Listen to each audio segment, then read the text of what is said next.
강윤호는 천장을 보고 있었습니다. 아침 9시 커튼 틈새로 햇빛이 들어왔지만 그는 일어날 이유를 찾지 못했습니다. 오늘도 어제와 같고 내일도 오늘과 같을 것입니다. 침대 옆 탁자에는 약통 3개가 놓여 있었습니다. 진통제, 근이완제, 신경안정제. 그는 물 한 모금 없이 진통제부터 삼켰습니다. 쓴맛이 목을 타고 내려갔습니다. 왼쪽 다리를 움직이려 했습니다. 힘이 들어가지 않았습니다. 오른쪽 다리는 불에 댄 듯한 통증이 밀려왔습니다. 그는 이를 악물고 침대 가장자리에 앉았습니다. 5분이 걸렸습니다. 원룸 안은 어두웠습니다. 커튼을 친 지 며칠 됐는지 기억나지 않았습니다. 바닥에는 배달음식 용기와 페트병이 흩어져 있었습니다. 청소할 힘도 의지도 없었습니다. 벽시계가 째각거렸습니다. 시간은 흘러가지만 윤호의 하루는 멈춰 있었습니다. 2년 전 그날부터 모든 것이 멈췄습니다. 2022년 10월 14일 금요일 회사 회식이 있었습니다. 윤호는 프로젝트 매니저였습니다. 삼겹살집에서 팀원들과 소주를 마시던 중이었습니다. 갑자기 오른쪽 다리에 전기가 흐르는 듯한 통증이 왔습니다. 윤호 씨, 괜찮으세요? 동료가 물었습니다. 네, 괜찮습니다. 다리가 좀 저린 것 같네요. 그가 일어서려던 순간 왼쪽 다리에 힘이 풀렸습니다. 그대로 바닥에 쓰러졌습니다. 시야가 흐려졌습니다. 구급차 사이렌 소리가 멀리서 들렸습니다. 병원 응급실에서 깨어났을 때 의사가 MRI 사진을 보여주었습니다. 척수에 손상이 있습니다. 브라운 시커드 증후군으로 보입니다. 윤호는 그 병명을 처음 들었습니다. 의사는 차갑게 설명했습니다. 척수 한쪽이 손상되면 양쪽 다리에 각기 다른 증상이 나타납니다. 한쪽은 운동마비, 다른 쪽은 감각상실과 통증. 완치는 어렵습니다. 얼마나 걸리나요? 언제쯤 나을 수 있나요? 윤호가 물었습니다. 의사는 고개를 저었습니다. 확답은 드릴 수 없습니다. 평생 관리하셔야 할 수도 있습니다. 그날 이후 윤호의 인생은 무너졌습니다. 병원 치료를 받았지만 호전되지 않았습니다. 회사는 3개월 병가를 줬지만 복귀는 불가능했습니다. 2023년 2월 상사에게서 전화가 왔습니다. 윤호 씨, 그동안 고생 많았어요. 근데 솔직히 말할게요. 출근도 못하는 PM이 어떻게 프로젝트를 관리하겠어요? 회사도 어렵거든요. 이해해 주세요. 퇴사 통보였습니다. 윤호는 말없이 전화를 끊었습니다. 5년간 다닌 회사, 함께 야근하던 동료들, 완성하지 못한 프로젝트, 모든 것이 한순간에 사라졌습니다. 그는 마포구 망원동 원룸으로 이사했습니다. 4층이었습니다. 엘리베이터가 없었습니다. 이사 첫날 계단을 올라가는데 1시간이 걸렸습니다. 중간에 3번 주저앉았습니다. 이삿짐 센터 직원이 걱정스럽게 물었습니다. 손님, 병원 가보셨어요? 힘들어 보이시는데. 윤호는 고개를 저었습니다. 괜찮습니다. 월세는 50만 원이었습니다.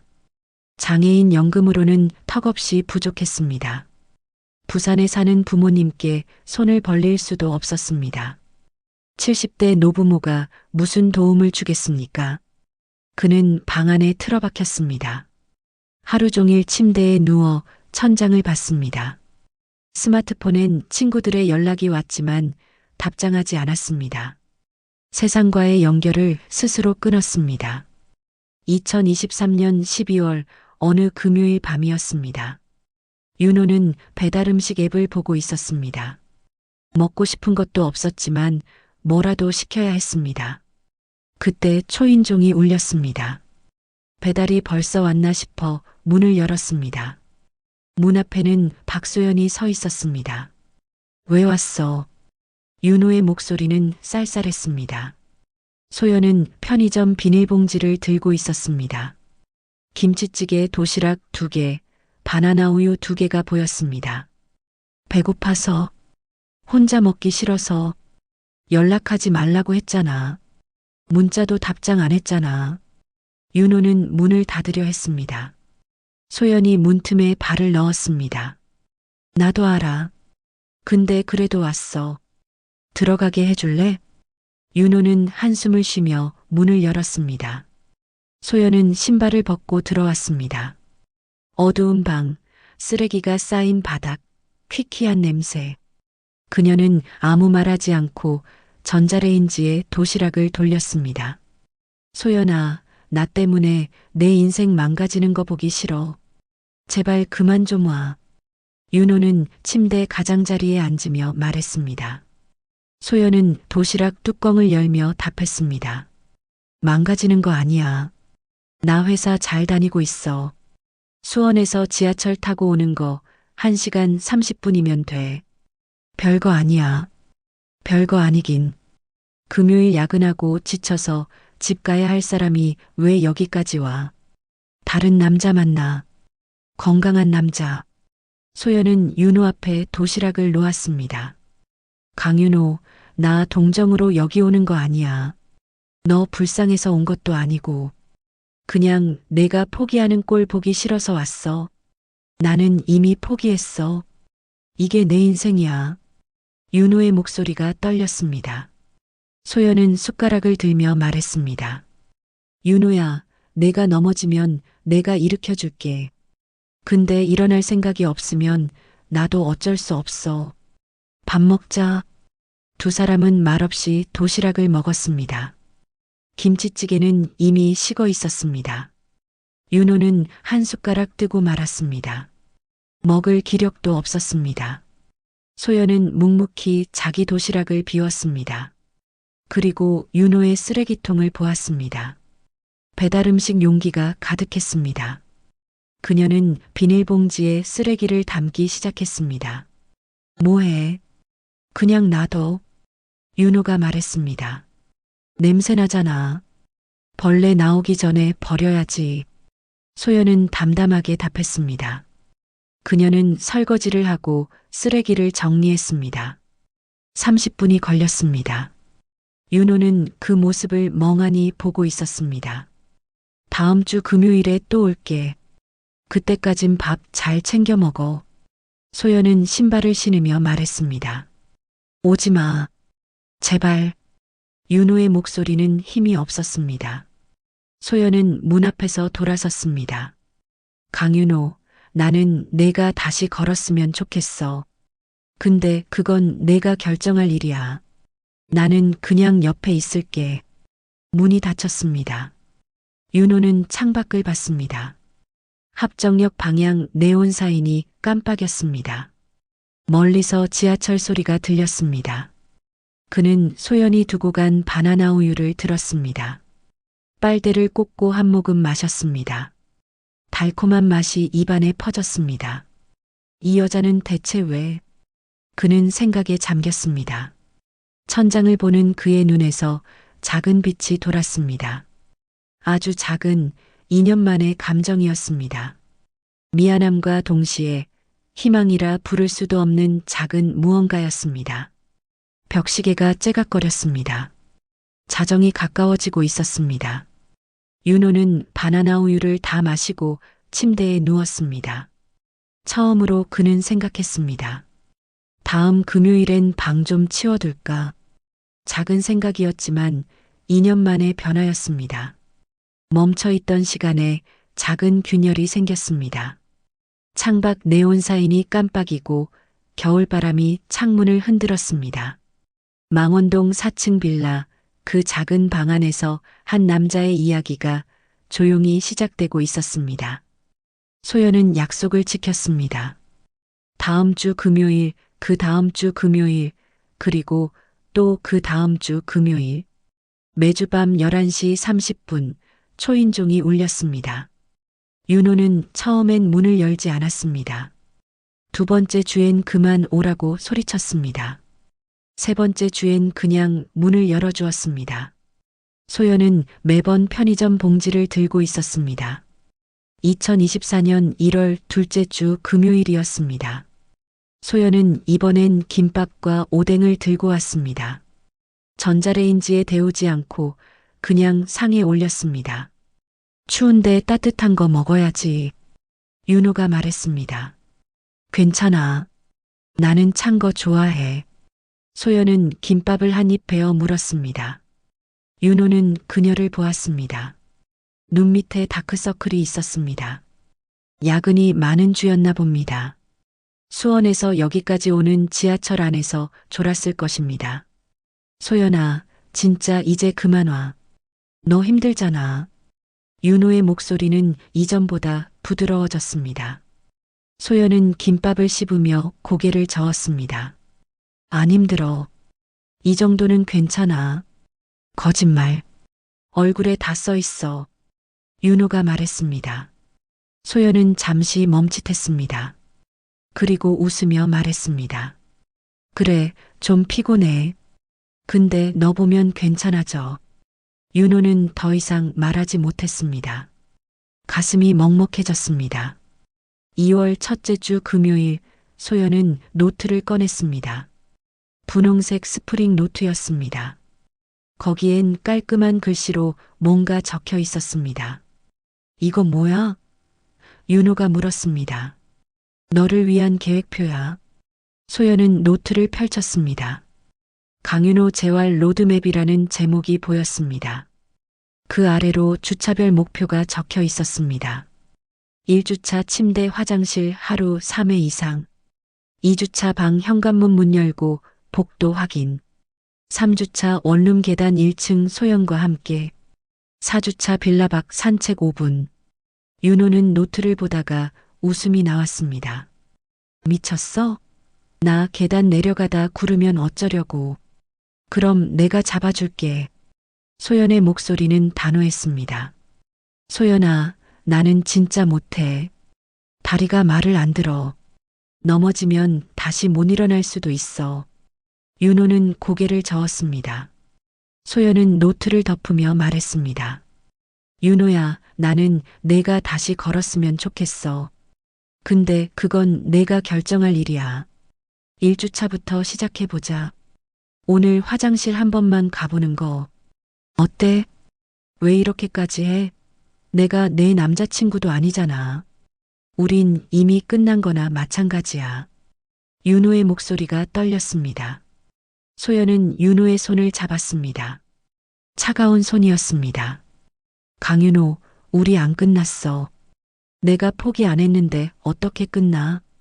그리고 너도 아직 포기 안 했잖아. 나는 이미 포기했다고. 거짓말. 포기했으면 내 손 안 잡았을 거야.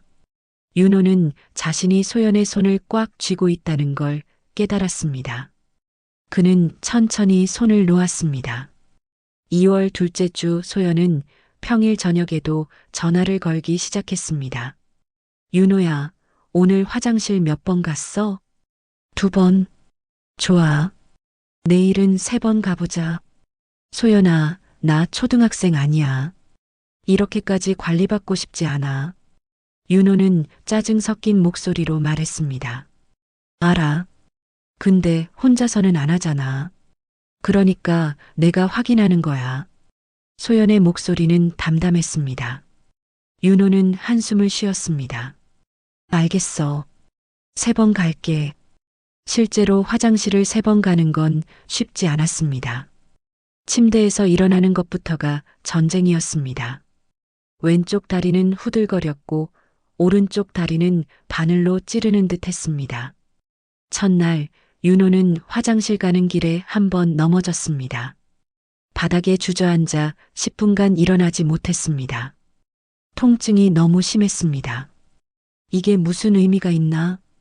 이렇게까지 해서 뭐가 달라지나? 그는 생각했습니다. 하지만 소연의 전화가 왔습니다. 윤호야, 오늘은 어땠어?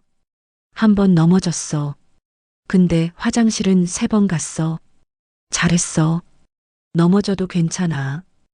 중요한 건 다시 일어난 거야. 그날 밤 윤호는 오랜만에 거울을 봤습니다. 수염이 덥수룩했고 머리는 헝클어져 있었습니다. 2년 전 자신의 모습이 기억나지 않았습니다. 3월 첫째 주 3주차 미션이 시작되었습니다. 원룸에서 계단 1층까지 내려가는 것. 소연은 토요일 오전에 왔습니다. 금요일 밤이 아닌 낮 시간이었습니다. 준비됐어? 소연이 물었습니다. 아니, 전혀. 윤호는 솔직하게 답했습니다. 괜찮아. 천천히 가면 돼. 두 사람은 현관문을 나섰습니다. 복도는 생각보다 밝았습니다. 3층 계단 앞에 섰을 때 윤호는 다리가 떨리기 시작했습니다. 못하겠어. 이건 너무 위험해. 윤호가 뒤로 물러섰습니다. 윤호야, 내가 뒤에서 잡아줄게. 난간도 잡고 한 계단씩만 가면 돼. 소연이 그의 허리를 잡았습니다. 소연아, 나 진짜 무서워. 떨어지면 어떡해. 윤호의 목소리가 갈라졌습니다. 소연은 잠시 멈췄습니다. 그리고 조용히 말했습니다. 강윤호, 나도 무서워. 내가 다칠까봐. 근데 더 무서운 건 내가 평생 이 방 안에만 있는 거야. 한 번만 해보자. 안 되면 다음 주에 다시 하면 돼. 윤호는 난간을 붙잡았습니다. 손에 땀이 났습니다. 한 발을 내디뎠습니다. 왼쪽 다리가 휘청거렸습니다. 소연이 재빨리 잡아줬습니다. 천천히. 하나, 둘, 셋. 소연이 박자를 맞춰줬습니다. 한 계단, 두 계단. 3층 중간 계단에서 윤호는 멈췄습니다. 숨이 차올랐습니다. 다리가 후들거렸습니다. 쉬었다 가자. 소연은 계단에 나란히 앉았습니다. 그때 아래층 문이 열렸습니다. 50대 여성이 나와 두 사람을 보았습니다. 젊은 사람이 왜 그래요? 병원 가보셨어요? 여자는 수군거렸습니다. 윤호는 얼굴이 붉어졌습니다. 창피함이 밀려왔습니다. 사람들이 보고 있어. 나를 이상하게 생각하고 있어. 소연은 밝게 웃으며 답했습니다. 네, 지금 재활 치료 중이에요. 좀 시끄러워도 양해 부탁드려요. 여자는 어색하게 웃으며 지나갔습니다. 윤호는 고개를 숙였습니다. 창피해 죽겠네. 다시 올라가자. 윤호가 말했습니다. 아니야. 여기까지 왔는데 1층까지 가자. 소연의 목소리는 단호했습니다. 소연아, 나 진짜 못하겠어. 다리 아파. 윤호는 눈시울이 붉어졌습니다. 소연은 그의 등을 쓰다듬었습니다. 알아. 아프지. 근데 윤호야, 지금 포기하면 다음엔 더 못해. 조금만 더 힘내자. 40분이 걸렸습니다. 중간에 3번 주저앉았고 한 번은 울었습니다. 하지만 윤호는 1층에 도착했습니다. 빌라 현관문 너머로 거리가 보였습니다. 차가 지나가고 사람들이 걸어가고 새가 울었습니다. 2년 만에 보는 세상이었습니다. 윤호는 현관문 유리에 손을 댔습니다. 차가웠습니다. 진짜였습니다. 그는 정말 밖까지 나왔습니다. 다시 올라갈 수 있어? 소연이 물었습니다. 윤호는 고개를 저었습니다. 모르겠어. 근데 일단 여기까지 온 것만으로도.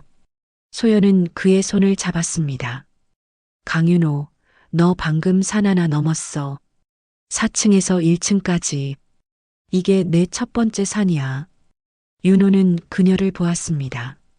소연의 이마에도 땀이 맺혀 있었습니다. 그녀도 힘들었을 것입니다.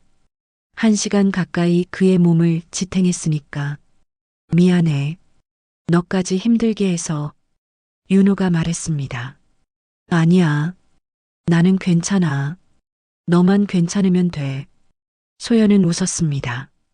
다시 4층까지 올라가는 데는 1시간이 더 걸렸습니다. 두 사람은 계단마다 쉬었습니다. 말은 없었지만 손은 계속 잡고 있었습니다. 원룸에 도착했을 때 윤호는 침대에 쓰러졌습니다. 온몸이 땀으로 젖어 있었습니다. 다리는 불덩이처럼 뜨거웠습니다. 소연은 수건을 적셔 그의 얼굴을 닦아줬습니다. 오늘 진짜 잘했어. 다음 주엔 조금 더 쉬울 거야. 다음 주에도 해야 돼? 윤호가 물었습니다. 응. 매주 토요일마다 익숙해질 때까지. 소연은 단호하게 말했습니다. 윤호는 천장을 보며 한숨을 쉬었습니다. 하지만 이번엔 절망의 한숨이 아니었습니다. 피곤함의 한숨이었습니다. 뭔가를 한 사람의 한숨이었습니다. 소연아, 고마워. 윤호는 작게 말했습니다. 별 말씀을. 나는 내 옆에 있는 것뿐이야. 소연은 가방을 챙기며 일어섰습니다. 문이 닫히고 윤호는 혼자 남았습니다. 그는 자신의 다리를 내려다봤습니다. 여전히 아팠지만 오늘 이 다리로 1층까지 내려갔습니다. 창밖에서 저녁 노을이 들어왔습니다. 윤호는 오랜만에 커튼을 걷었습니다. 빛이 방 안을 채웠습니다. 다음 주 토요일엔 조금 더 빨리 내려갈 수 있을까? 그는 생각했습니다. 작은 생각이었지만 그것은 다음을 기약하는 생각이었습니다. 멈춰있던 시간이 다시 움직이기 시작했습니다. 2024년 4월 2일 화요일, 윤호는 마포구 보건소 앞에 서 있었습니다. 3층 건물, 낡은 외벽 입구의 경사로 혼자 여기까지 왔습니다.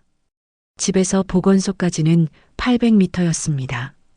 걸어서 30분이 걸렸습니다. 중간에 2번 쉬었습니다. 편의점 앞 벤치에서 1번, 은행 앞에서 1번. 지팡이를 짚은 손에 땀이 났습니다. 유리문을 밀고 들어가자 소독약 냄새가 났습니다. 안내 데스크에서 젊은 직원이 물었습니다. 어디 오셨어요? 물리치료 등록하러 왔습니다. 윤호가 말했습니다. 2층 3번 치료실로 가세요. 계단 불편하시면 엘리베이터 있어요. 윤호는 고개를 저었습니다. 계단으로 갈게요. 2층까지 올라가는데 5분이 걸렸습니다. 다리는 떨렸지만 그는 멈추지 않았습니다. 3번 치료실 문을 열었습니다. 평행봉, 운동 매트, 전기치료 기계들이 보였습니다. 물리치료사 김현수가 윤호를 맞았습니다. 강윤호 씨 맞으시죠? MRI 기록 미리 받아뒀어요. 김현수는 파일을 펼쳤습니다. 네, 맞습니다. 김현수는 MRI 사진을 보며 고개를 가로저었습니다. 브라운 시커드 증후군. 이 정도 손상에 혼자 걸어오셨어요? 지팡이 짚고요. 30분 걸렸습니다. 대단한데요. 보통은 휠체어 쓰시는 분들이 많거든요. 김현수는 진지하게 말했습니다. 윤호는 대답하지 않았습니다. 대단한 게 아니었습니다. 그냥 소연이 만든 계획표를 따랐을 뿐이었습니다. 첫 치료는 평가부터 시작되었습니다. 김현수는 윤호의 다리에 솜을 대고 물었습니다. 느껴지세요? 왼쪽은 조금요. 오른쪽은 안 느껴져요. 이건요? 김현수가 솔로 다리를 문질렀습니다. 오른쪽은 따끔거려요. 근데 뭘로 만지는지는 모르겠어요. 평가는 30분 동안 계속됐습니다. 결과는 예상보다 좋지 않았습니다. 왼쪽 다리 근력은 정상의 30%, 오른쪽 다리 감각은 20%만 남아 있었습니다. 솔직히 말씀드릴게요. 완치는 어렵습니다. 김현수의 목소리는 차가웠습니다. 알고 있습니다. 윤호는 담담하게 답했습니다. 하지만 꾸준히 하시면 지금보다 훨씬 나아질 수 있어요. 매주 화요일, 목요일 오전 10시에 오시면 됩니다. 1시간씩 치료받으시면 돼요. 네, 알겠습니다. 본격적인 치료가 시작되었습니다. 첫날은 전기 자극 치료였습니다. 마비된 근육에 전기를 흘려보내는 것이었습니다. 처음엔 찌릿했지만 곧 타는 듯한 통증으로 바뀌었습니다. 아, 아파요. 윤호는 이를 악물었습니다. 조금만 참으세요. 근육을 깨우는 과정이에요. 김현수는 강도를 조절했습니다. 20분이 지나자 윤호의 이마에 땀이 맺혔습니다. 다리는 경련을 일으켰습니다. 통증은 점점 심해졌습니다. 치료가 끝났을 때 윤호는 탈진한 상태였습니다. 김현수가 물었습니다. 괜찮으세요? 네, 괜찮습니다. 첫날은 다들 힘들어 하세요. 목요일에 봬요. 4월이 지나고 5월이 왔습니다. 윤호는 매주 화요일과 목요일 어김없이 보건소에 갔습니다. 비가 와도 다리가 아파도 멈추지 않았습니다. 치료는 점점 강도가 높아졌습니다. 정기 치료 후엔 보행 훈련이 시작됐습니다. 평행봉을 잡고 10m를 걷는 것. 처음엔 3m도 가지 못했습니다. 힘내세요. 한 발만 더. 김현수가 뒤에서 지켜봤습니다. 윤호는 왼쪽 다리를 끌며 앞으로 나갔습니다. 오른쪽 다리는 통증으로 비명을 질렀습니다. 5m 지점에서 그는 쓰러졌습니다. 쉬었다 하시죠. 김현수가 부축했습니다. 아니요. 계속할게요. 윤호는 다시 일어섰습니다. 김현수는 놀란 표정으로 그를 봤습니다. 무리하시면 안 돼요. 괜찮습니다. 조금만 더요. 윤호는 10m를 완주했습니다. 20분이 걸렸습니다. 온몸이 땀으로 범벅이 되었지만 그는 해냈습니다. 5월 중순 윤호는 새로운 도전을 시작했습니다. 보건소까지 중간에 쉬지 않고 가는 것. 첫날은 실패했습니다. 편의점 앞에서 주저앉았습니다. 둘째 날도 실패했습니다. 은행 앞에서 다리에 힘이 풀렸습니다. 셋째 날 윤호는 한 번도 쉬지 않고 보건소까지 걸었습니다. 30분이 걸렸지만 그는 해냈습니다. 김현수가 물었습니다. 윤호 씨, 무슨 비결이 있어요? 이 정도 회복 속도면 기적에 가까워요. 윤호는 휴대폰 배경화면을 보여줬습니다. 소연이 찍어준 사진이었습니다. 계단 1층에서 웃고 있는 자신의 모습. 이 사람이 저를 믿어줬어요. 그래서 저도 저를 믿게 됐습니다. 6월 중순 장마가 시작되었습니다. 어느 목요일 아침 폭우가 쏟아졌습니다. 윤호는 우산을 쓰고 집을 나섰습니다. 문제는 지팡이와 우산을 동시에 쓸 수 없다는 것이었습니다. 한 손으로 우산을 들고 한 손으로 지팡이를 짚었습니다. 균형을 잡기 어려웠습니다. 빌라 골목은 무릉덩이 투성이었습니다. 인도는 미끄러웠습니다. 윤호는 신중하게 한 걸음씩 내디뎠습니다. 합정역 3번 출구 근처 그는 미끄러졌습니다. 아! 지팡이가 빗나갔고 몸이 기울었습니다. 바닥에 넘어졌습니다. 오른쪽 다리에 날카로운 통증이 몰아쳤습니다. 괜찮으세요? 지나가던 20대 여성이 손을 내밀었습니다. 괜찮습니다. 윤호는 민망함을 감추며 일어났습니다. 무릎에서 피가 났습니다. 바지가 젖었습니다. 그는 절뚝거리며 보건소까지 걸었습니다. 김현수는 윤호의 상태를 보고 놀랐습니다. 이 날씨에 무리하지 말고 쉬셨어야죠. 괜찮습니다. 치료받으러 왔습니다. 무릎부터 치료해야겠어요. 오늘은 쉬세요. 치료는 평소보다 고통스러웠습니다. 넘어지면서 다친 곳에서 통증이 계속 밀려왔습니다. 윤호는 이를 악물었지만 중간에 소리가 새어나왔습니다. 치료가 끝나고 윤호는 대기실 벤치에 앉았습니다.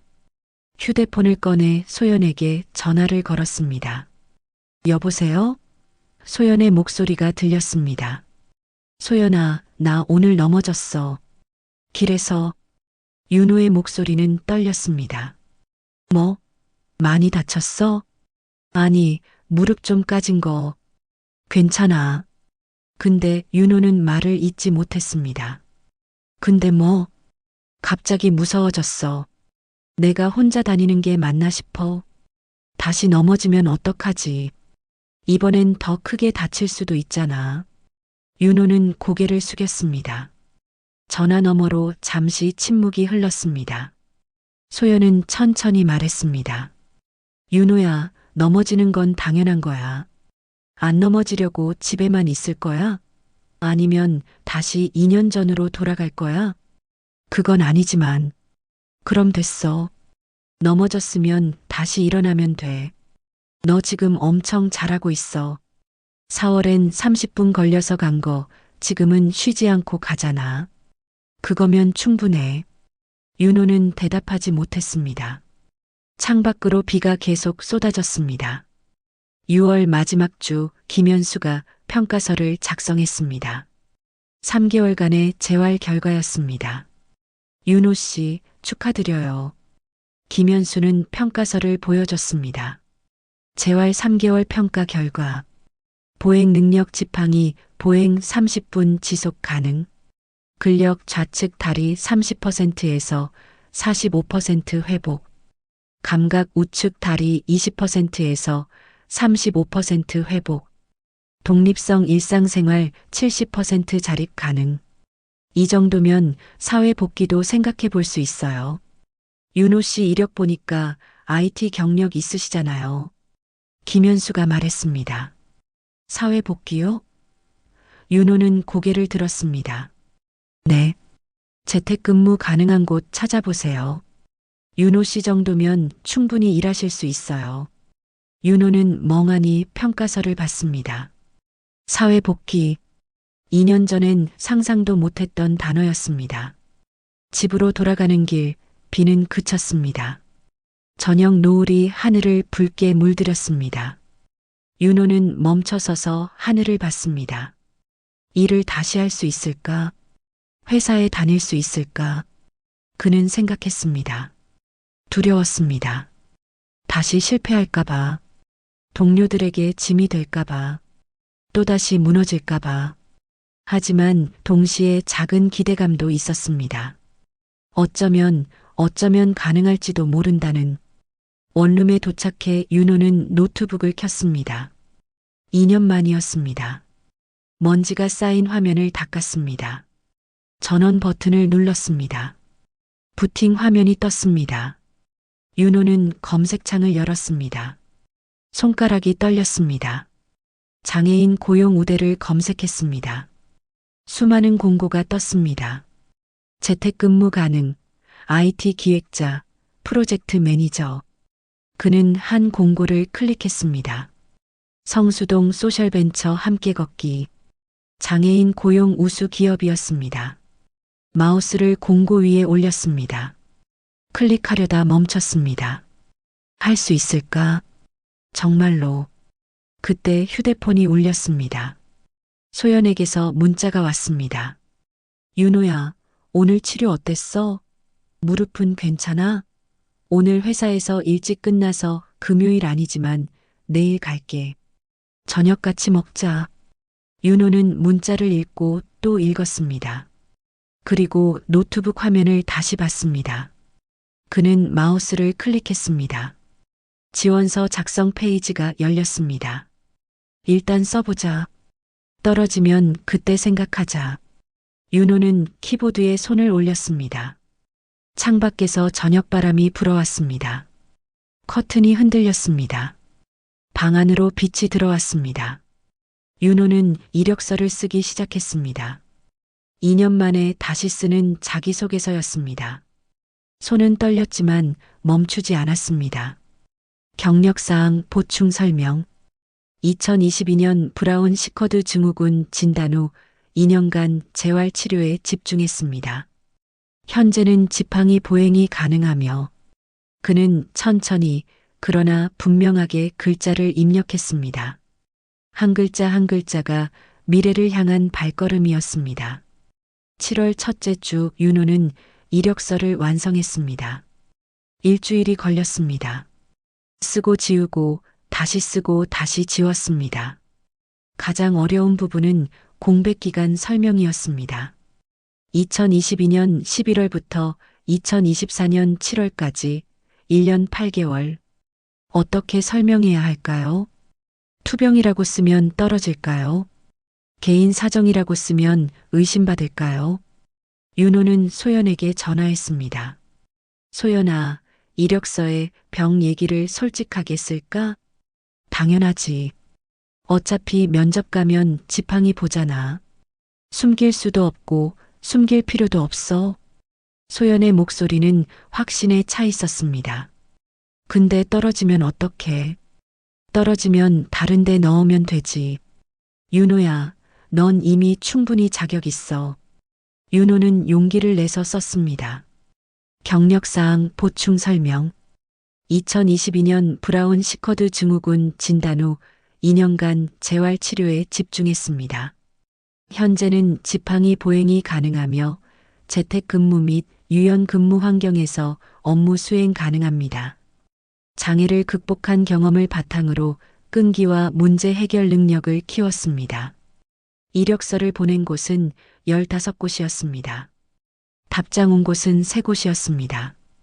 그중 한 곳이 성수동 소셜벤처 함께 걷기였습니다.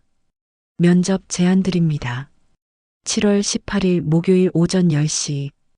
윤호는 메일을 10번도 넘게 읽었습니다. 진짜였습니다. 2년 만에 면접 기회였습니다. 7월 17일 수요일 밤 윤호는 잠을 이루지 못했습니다. 침대에 누워 천장을 봤습니다. 예상 질문들이 머릿속을 맴돌았습니다. 2년간의 공백 기간을 어떻게 보냈나요? 업무 수행에 지장은 없나요? 왜 우리 회사에 지원했나요? 새벽 2시 소연에게서 문자가 왔습니다. 자고 있어? 나 잠 안 와. 너 걱정돼서. 나도 못 자고 있어. 떨어지면 어떡하지? 떨어져도 돼. 거기 말고도 회사 많아. 근데 윤호야, 넌 이미 이겼어. 뭘? 2년 전엔 면접 갈 생각도 못 했잖아. 근데 지금 내일 면접 간다며. 그것만으로도 너 이미 엄청 멀리 온 거야. 윤호는 눈시울이 뜨거워졌습니다. 고마워. 잘 자. 내일 화이팅. 나 금요일에 갈게. 결과 듣고 싶어. 윤호는 휴대폰을 내려놓았습니다. 소연의 말이 가슴에 남았습니다. 이미 멀리 왔다. 맞는 말이었습니다. 7월 18일 목요일 아침 8시 윤호는 정장을 입었습니다. 2년 만에 입는 정장이 어색했습니다. 거울을 보니 낯선 사람이 서 있었습니다. 합정역 3번 출구로 나왔습니다. 2413번 버스 정류장. 버스를 기다리며 윤호는 심호흡했습니다. 출근하는 사람들이 그를 스쳐 지나갔습니다. 누군가는 지팡이를 보고 눈을 돌렸습니다. 누군가는 무심하게 지나갔습니다. 버스가 왔습니다. 윤호는 천천히 올라탔습니다. 계단이 높았습니다. 기사님이 말했습니다. 천천히 하세요. 감사합니다. 창가 자리에 앉았습니다. 버스는 한강을 건넜습니다. 성수대교, 뚝섬, 성수역. 창밖 풍경이 스쳐 지나갔습니다. 이 길 끝에 뭐가 있을까? 또 실패할까? 아니면 윤호는 생각했습니다. 30분 후 성수역에 도착했습니다. 카페 거리를 지나 골목 안쪽으로 들어갔습니다. 3층 건물, 함께 걷기라는 간판이 보였습니다. 윤호는 건물 앞에 섰습니다. 심장이 빠르게 뛰었습니다. 그는 문을 밀고 들어갔습니다. 면접관은 3명이었습니다. 대표이사 김민준, 인사팀장 최수진, 기획팀 실장 박지훈. 김민준 대표가 먼저 물었습니다. 이력서 잘 봤습니다. 2년간 재활 치료를 하셨다고요. 지금 컨디션은 어떠세요? 윤호는 정직하게 답했습니다. 완벽하진 않습니다. 장거리 보행은 힘들고 가끔 통증도 있습니다. 하지만 앉아서 하는 업무는 전혀 문제 없습니다. 그는 잠시 멈췄다가 덧붙였습니다. 오히려 2년 동안 포기하지 않고 재활한 끈기가 업무에도 도움이 될 거라 생각합니다. 최수진 팀장이 물었습니다. 우리 회사는 소셜벤처입니다. 장애인 고용과 사회적 약자 지원이 미션이에요. 강윤호 씨가 우리 회사에 기여할 수 있는 게 뭘까요? 윤호는 준비한 답을 말했습니다. 저는 장애인이 무엇을 필요로 하는지 압니다. 경사로가 얼마나 중요한지, 엘리베이터가 없는 건물이 얼마나 큰 장벽인지, 재택근무가 얼마나 큰 기회인지, 제 경험이 회사의 진정성을 높이는데 도움이 될 거라 확신합니다. 박지훈 실장이 마지막으로 물었습니다. 2년간 가장 힘들었던 순간은요? 윤호는 솔직하게 답했습니다. 포기하고 싶었던 순간이 매일이었습니다. 하지만 제 옆에 포기하지 않는 사람이 있었어요. 그는 잠시 멈췄습니다.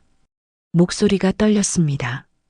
그 사람이 저를 믿어줬고, 그래서 저도 저를 믿게 됐습니다. 그게 제가 여기까지 온 이유입니다. 면접실에 잠시 침묵이 흘렀습니다. 김민준 대표가 고개를 끄덕였습니다. 면접은 40분 만에 끝났습니다. 윤호는 건물을 나와 근처 카페에 앉았습니다. 손이 떨렸습니다. 아메리카노를 주문했지만 마시지 못했습니다. 소연에게 전화했습니다. 끝났어.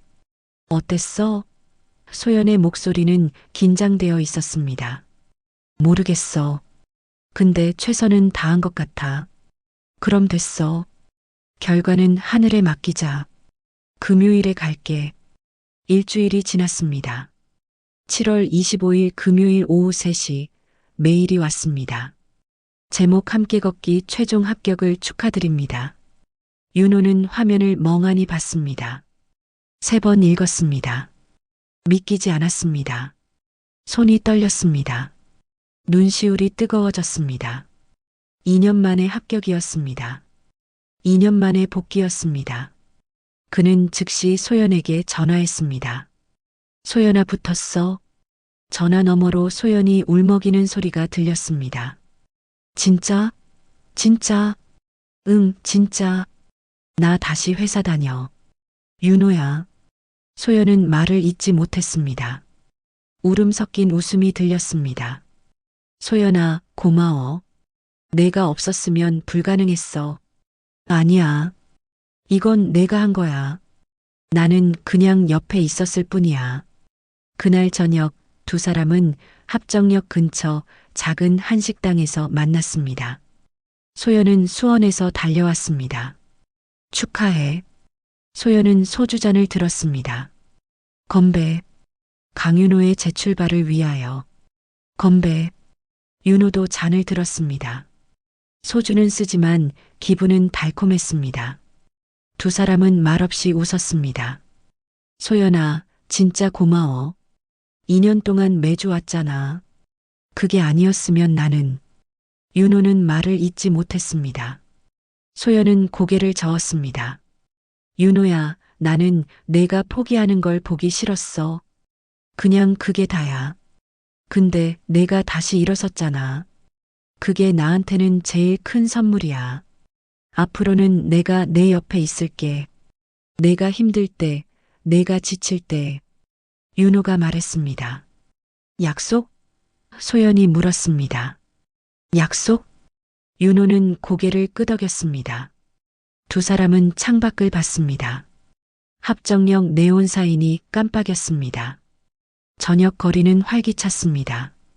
사람들이 오가고 차가 지나가고 세상은 계속 움직였습니다. 윤호도 이제 그 세상의 일부로 돌아가는 것입니다. 집으로 돌아온 윤호는 달력을 펼쳤습니다. 8월 1일 월요일에 빨간 동그라미를 그렸습니다. 첫 출근 날이었습니다.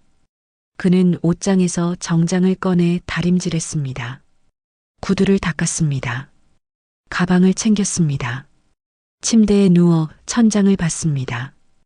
2년 전과 같은 천장이지만 이제는 다른 의미였습니다. 나는 다시 시작한다. 윤호는 생각했습니다.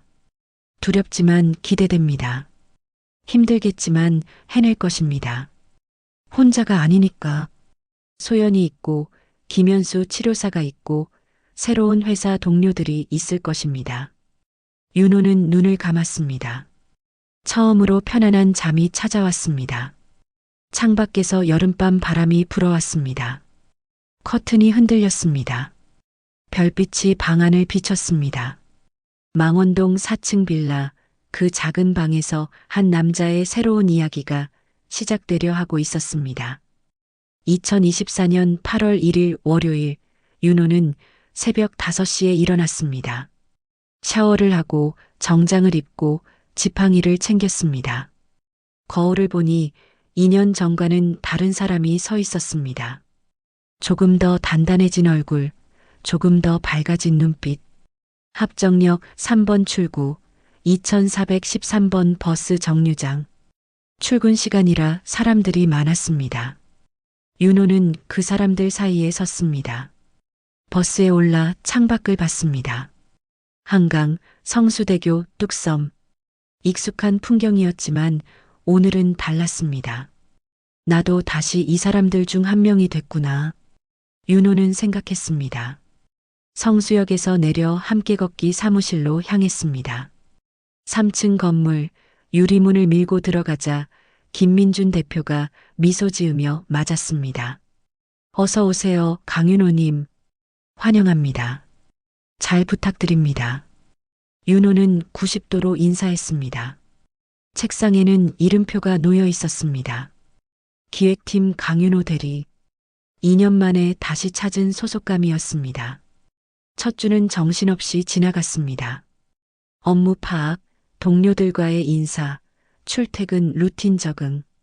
몸은 여전히 힘들었지만 마음은 살아있었습니다.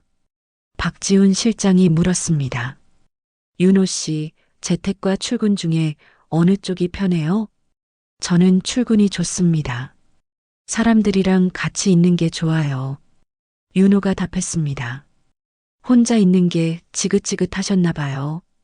박지훈이 웃으며 말했습니다. 네. 2년 동안 충분히 혼자 있었거든요. 윤호도 웃었습니다. 동료들은 윤호를 자연스럽게 대했습니다. 누군가는 커피를 사다 주고 누군가는 점심 메뉴를 물었고 누군가는 농담을 던졌습니다. 동정이 아닌 동료로서 8월이 지나고 9월이 왔습니다. 윤호는 첫 프로젝트를 맡았습니다. 장애인 친화 카페 지도 앱 기획이었습니다. 그는 자신의 경험을 살려 아이디어를 냈습니다. 턱이 없는 입구, 넓은 화장실, 휠체어 공간, 점자 메뉴판.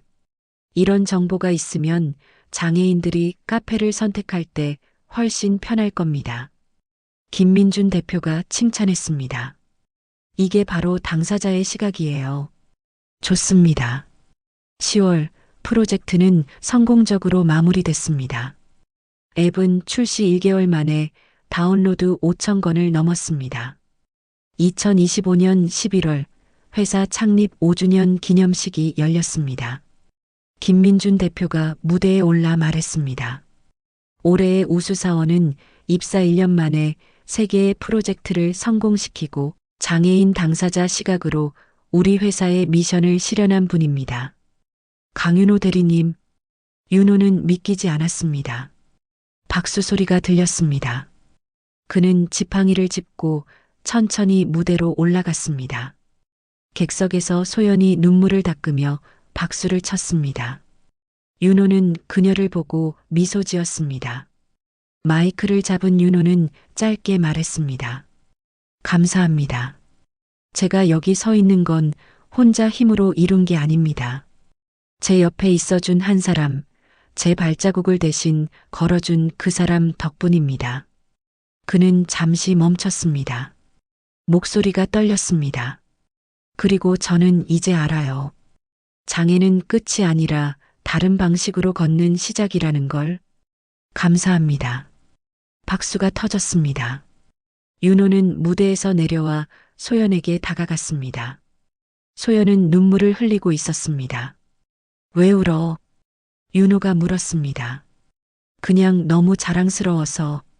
소연은 웃으며 눈물을 닦았습니다. 시상식 후 윤호는 소연을 망원 한강공원으로 데려갔습니다. 저녁 7시 성수대교 불빛이 반짝이고 있었습니다. 여기 왜 왔어? 소연이 물었습니다. 너한테 줄 게 있어. 윤호는 봉투를 꺼냈습니다. 손편지였습니다. 편지? 소연은 봉투를 열었습니다. 소연아, 내가 없었다면 나는 아직도 4층 방 안에 갇혀 있었을 거야. 너는 나를 불쌍히 여긴 게 아니라 믿어줬지. 너는 할 수 있어가 아니라 너는 이미 충분해라고 말해줬어. 2년 동안 매주 금요일 밤 11시 수원에서 합정까지 오는 그 1시간 30분. 그게 얼마나 긴 시간인지 나는 알아. 내가 야근하고 지친 몸으로 지하철 계단 올라오는 거, 내가 편의점에서 도시락 고르는 거, 내가 내 손 잡고 계단 내려오는 거. 그 모든 순간이 내 발자국이 됐어. 이제는 내가 내 손을 잡을게. 내가 힘들 때, 내가 쓰러질 때, 내가 옆에 있을게. 우리 함께 걷자. 천천히 하지만 멈추지 말고. 결혼해 줄래? 사랑해. 진심으로. 소연은 편지를 읽으며 눈물을 흘렸습니다. 윤호는 무릎을 꿇었습니다. 지팡이의 의지에 천천히 내려갔습니다. 작은 반지 상자를 꺼냈습니다. 박소연, 나랑 평생 함께 걸어줄래? 소연은 울먹이며 고개를 끄덕였습니다. 응, 걷자. 우리 둘이. 윤호는 지팡이를 잡고 일어났습니다. 소연이 그를 끌어안았습니다. 두 사람은 한강 바람 속에서 포옹했습니다. 성수대교 불빛이 반짝였습니다. 저 멀리서 지하철 소리가 들렸습니다. 세상은 계속 움직이고 있었습니다. 2026년 11월 작고 따뜻한 결혼식이 열렸습니다. 부산에서 온 부모님, 수원 친구들, 회사 동료들, 김현수 물리치료사도 왔고 김민준 대표도 왔습니다. 주례 없는 결혼식에서 윤호가 말했습니다. 소연아, 우리 7년 전 대학 동아리에서 처음 만났을 때 기억나? 너는 내가 술 못 마신다고 놀렸지. 그때부터 넌 나를 있는 그대로 봐줬어. 그는 잠시 멈췄습니다. 병들었을 때도, 넘어졌을 때도, 포기하고 싶을 때도. 고마워. 평생 함께 걸을게. 소연이 답했습니다. 윤호야, 너는 내게 사랑이 뭔지 가르쳐줬어. 사랑은 거창한 약속이 아니라 쓰러진 사람 옆에 조용히 앉아주는 거라는 걸. 그녀도 목소리가 떨렸습니다. 나도 고마워. 평생 함께 걸을게. 객석에서 박수가 터졌습니다. 부모님은 눈물을 닦았고 친구들은 환호했습니다. 신혼여행은 제주도였습니다. 윤호는 여전히 지팡이를 짚었지만 올레길을 천천히 걸었습니다. 소연은 그 옆을 천천히 걸었습니다. 바다가 보이는 길 끝에서 두 사람은 나란히 섰습니다. 소연아, 행복해? 응. 너는? 나도. 파도가 밀려왔습니다. 바람이 불었습니다. 햇빛이 두 사람을 비췄습니다. 윤호는 소연의 손을 잡았습니다. 완벽하지 않지만 함께이기에 완전한 순간이었습니다. 2031년 가을, 윤호와 소연은 망원동을 떠나 수원에 작은 집을 마련했습니다. 마당이 있는 단층 집이었습니다. 계단이 없었습니다. 윤호는 여전히 함께 걷기에서 일했습니다. 이제는 팀장이 되었습니다. 매일 아침 재택 근무를 하고 주 2회 출근했습니다. 통증은 여전했습니다. 가끔 넘어지기도 했습니다. 하지만 그럴 때마다 소연이 옆에 있었습니다. 어느 일요일 오후 두 사람은 마당에 앉아 있었습니다. 소연은 책을 읽고 윤호는 노트북으로 일했습니다. 윤호야, 차 한잔 할래? 소연이 물었습니다. 좋아. 윤호는 노트북을 덮었습니다. 두 사람은 나란히 앉아 차를 마셨습니다. 햇살이 따뜻했습니다. 마당에 심은 나무가 바람에 흔들렸습니다. 소연아, 고마워. 윤호가 말했습니다. 갑자기 왜? 소연이 웃었습니다. 그냥 내가 옆에 있어서. 소연은 윤호의 손을 잡았습니다. 나도 내가 옆에 있어서. 두 사람은 말없이 앞을 봤습니다. 마당 너머로 하늘이 보였습니다. 구름이 천천히 흘러갔습니다. 윤호는 생각했습니다. 우리는 여전히 걷고 있다. 천천히 하지만 함께. 사랑은 거창한 약속이 아니었습니다. 그저 쓰러진 누군가 옆에 조용히 앉아주는 일이었습니다. 그 믿음이 한 사람의 인생을 다시 걷게 만들었습니다. 그리고 그 발자국은 두 사람이 함께 만든 것이었습니다.